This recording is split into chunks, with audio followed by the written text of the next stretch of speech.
А самолет по небу летом лет, а пароход тихим ходом ход. А мы едем в соседнее село на охот.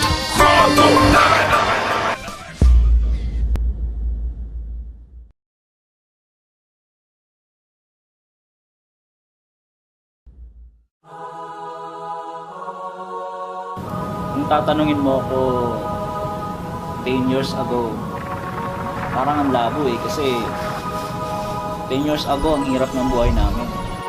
Kasi 500 pesos, naalala ko ba, pinagkakasya ng mother ko yon sa isang linggo. Ako nga pala si Brian Bibe, tubong Bicol, 30 years old, and isa po ako sa mga pinakabatang naging successful sa AIM Global.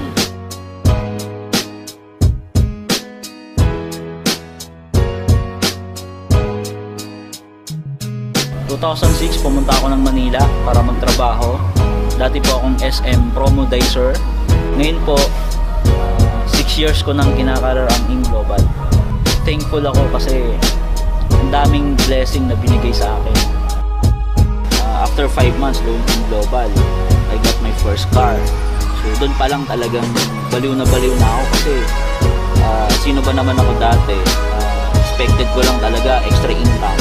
Pero yun nga, binigay sa akin after 5 months. Nakuha ko yung first car ko na Toyota Vios. Then after that, tumuloy-tuloy na kasi lalo akong nanggigil. Daming nagtatanong sa akin through Facebook, nagtitext na, Brian, grabe, ang layo na ng narating mo, ibang-iba ka na ngayon. Actually, para sa akin naman, pantay-pantay naman lahat ng tao. Kumbaga, kung nakaya ko, I do believe na kaya din nila kasi pare-paras lang naman tayo tao. Kaya lang, nagkakaiba lang tayo sa paniniwala. Kasi ako, kumbaga, nag-start ako sa AIM Global. Naniwala lang talaga ako na kaya kong marating kung ano yung narating ng ibang tao.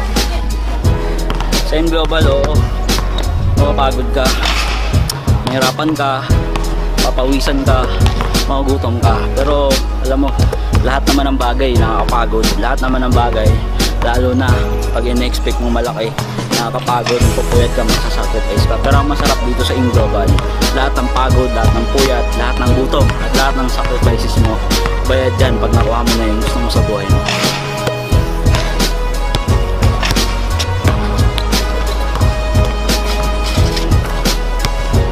Ayan, nakilala nyo na kung sino ko, nakita nyo na kung anong narating ko. Guys, simple lang naman bago ko narating to, isa lang ginawa ko. Una, nangarap ako para sa family ko, at the same time para sa akin. Alam ko naman kasi lahat naman tayo nangangarap at lahat natin to gusto.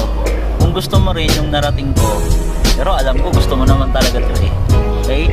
So simple lang, unang-una mangarap ka rin, sunod subukan mo. Kasi isa sa mga natutunan ko na hanggang ngayon hindi ko nakakalimutan, pag may isang bagay na gusto mo, wala kang ibang dapat gawin, subukan mo. Lalong lalo na kung ito yung magpapabago ng buhay mo at buhay ng pamilya mo. Napakasarap kasi pinatutulungan mo sila, nabibigay mo yung pangangailangan nila. Kaya guys, sana magkita-kita tayo muli on top. And on that note, God bless and to God be the glory.